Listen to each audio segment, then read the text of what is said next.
Panahon!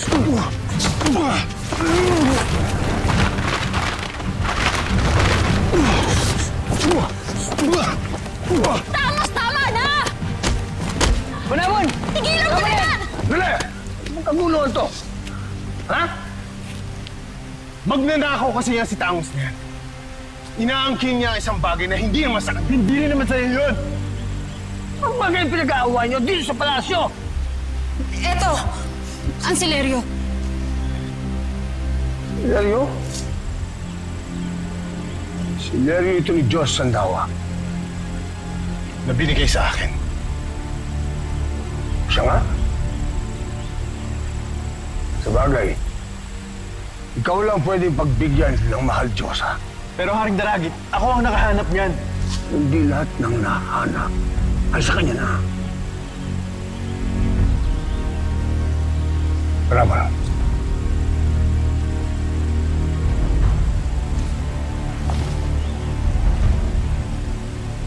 Tayo na, Pagaspas. Sa susunod, huwag kang kukuha ng hindi sa'yo. Sa susunod, huwag mong iiwan kung saan makukuha ng iba. Sige lang.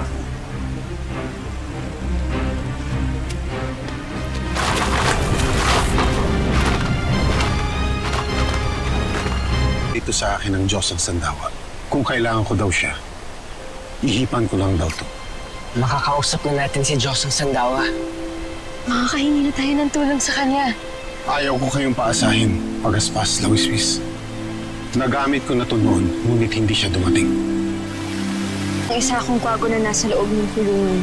Ngayon, narito ako kasama ninyo ni Pagaspas.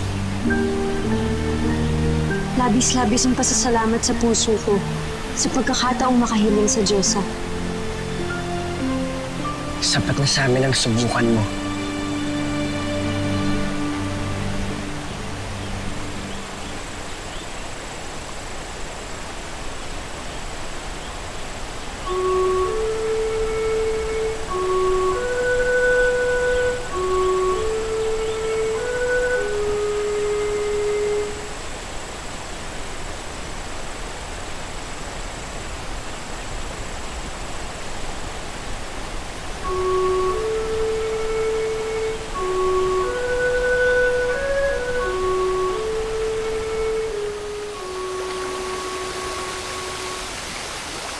Ang tunog ng Silerio.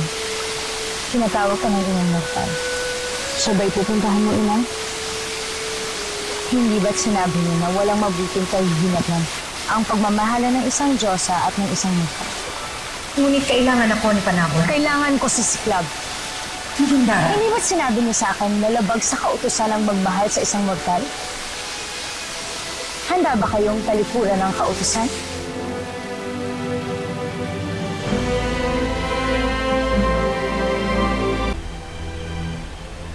Paumanhin, Pagaspas, Lawiswis. Mukhang hindi siya darating. Naiintindihan namin, Panapon. Mabuti pa umuwi na tayo. Salamat, Panabon.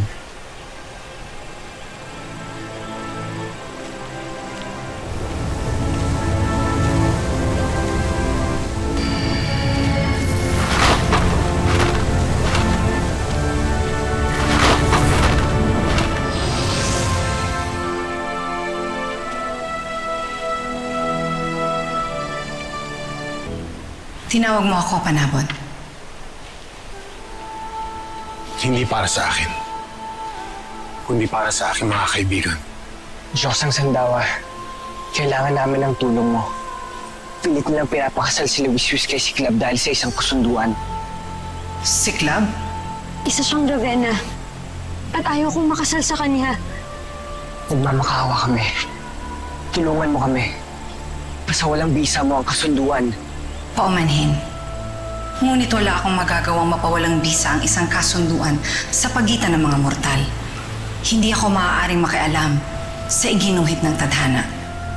Tanging si Bathalang Mandarangal lang may kapangyarihan. Wala ka bang magagawa upang matulungan ang dalawang pusong nagmamahalan? Kailangan ba sila magkahiwalay? Kahit na malinaw na ang sinisigaw ng kanilang puso ay ang isa't isa. Isa lamang ang magagawa ko para sa inyong dalawa.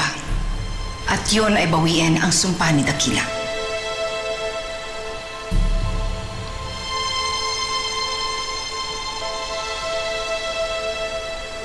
Sumama kayo sa akin. Kailangan tayong magpunta ng Eden. At doon ko tatanggalin ang sumpa ni Dakila. Ayokong makatawag tayo ng pansin sa ating gagawin. Ngunit paano sila makakalabas ng kabila?